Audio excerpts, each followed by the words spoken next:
Halo semuanya, perkenalkan nama saya Abdul Salam. Jadi di sini saya akan melanjutkan materi ke-14 yang mana membahas mengenai administrasi penyuluhan pertanian.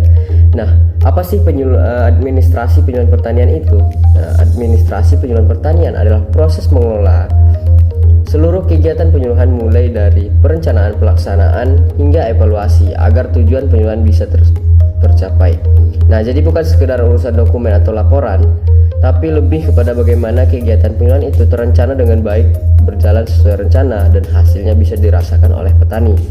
Nah, dengan administrasi yang tertata, penyuluhan akan lebih terukur, mudah dia kendalikan, dan hasilnya bisa dievaluasi dengan jelas. Nah, yang selanjutnya ada tujuan dan manfaat. Tujuan utama dari administrasi ini adalah mengatur dan mengerahkan seluruh proses penyuluhan supaya berjalan efektif dan efisien. Misalnya, agar kegiatan tepat sasaran, tidak tumpang tindih, dan sesuai dengan kebutuhan petani. Selain itu, administrasi membantu penyuluh mengoptimalkan sumber daya seperti tenaga, dana, dan sarana yang tersedia. Nah, dari sisi manfaat, sistem administrasi yang baik akan membuat penyuluhan lebih terarah dan transparan. Dan ujungnya, manfaat paling besar tentu dirasakan oleh petani. Mereka bisa lebih mudah belajar, berinovasi, dan juga menjadi lebih mandiri. Selanjutnya ada fungsi administrasi. Kalau kita lihat dari sisi fungsi, administrasi penyuluhan memiliki 4 pilar utama. Yang pertama adalah perencanaan.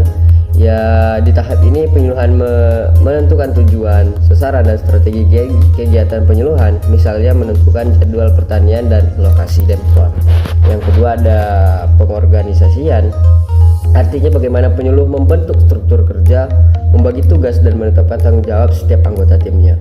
Yang ketiga ada pelaksanaan. Inilah tahap di mana rencana benar-benar dijalankan di lapangan, mulai dari memberikan penyuluh, pendampingan, serta monitoring.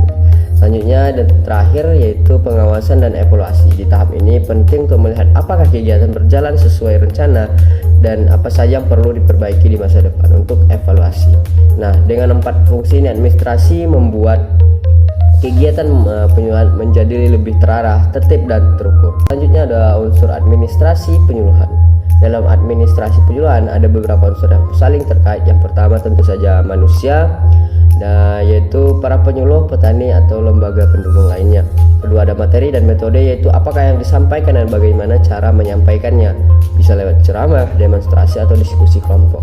Ketiga ada sarana dan dana, yaitu alat bantu dan pembiayaan yang mendukung kegiatan. Dan terakhir yaitu waktu serta tempat, menentukan jadwal dan lokasi tepat agar penyuluhan berjalan dengan lancar. Kalau semua unsur ini diatur dengan baik, maka penyuluhan akan berjalan lebih efisien dan hasilnya juga lebih maksimal. Selanjutnya ada peran penyuluhan dalam administrasi. Penyuluhan punya peran yang sangat strategis dan administrasi penyuluhan dia bukan hanya sekedar penyampaian informasi, tetapi juga sebagai pengelola kegiatan dari awal hingga akhir. Nah, sebagai perencana, penyuluhan menyusun program berdasarkan kebutuhan petani itu. Nah, sebagai koordinator, penyuluhan mengatur siapa melakukan apa yang di lapangan. Selanjutnya sebagai fasilitator, dia menjadi penghubung antara petani, lembaga, dan sumber teknologi. Dan sebagai evaluator, penyuluhan menilai seberapa besar dampak kegiatan terhadap petani. Dengan kata lain, penyuluh adalah mentor, penggerak, sekaligus manajer lapangan dalam kegiatan penyuluhan pertanian ini. Nah, yang selanjutnya ada tantangan dan solusi. Tentu dalam pelaksanaan administrasi penyuluhan masih banyak tantangan. Nah, misalnya jumlah dan kompetensi penyuluh yang masih terbatas, sistem administrasi yang masih manual, serta kurangnya koordinasi antar lembaga dan minimnya dana operasional. Namun ada beberapa solusi yang bisa dilakukan, salah satunya dengan kepelatihan manajemen dan teknologi digital bagi penyuluh. Nah, agar pengelolaan data dan laporan lebih mudah.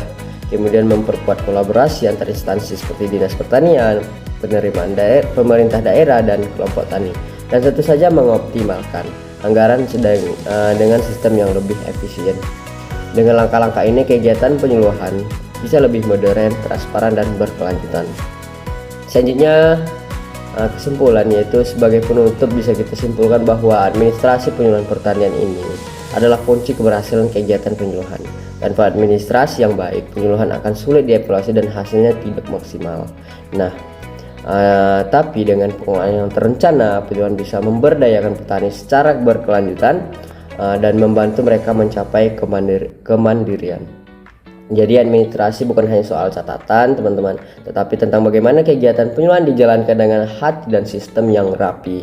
Nah, terima kasih atas perhatian teman-teman semua. Semoga materi ini bisa menambah wawasan kita tentang pentingnya administrasi dalam mendukung kemajuan pertanian di Indonesia. Saya Abdus Salam, pamit undur diri. Assalamualaikum warahmatullahi wabarakatuh.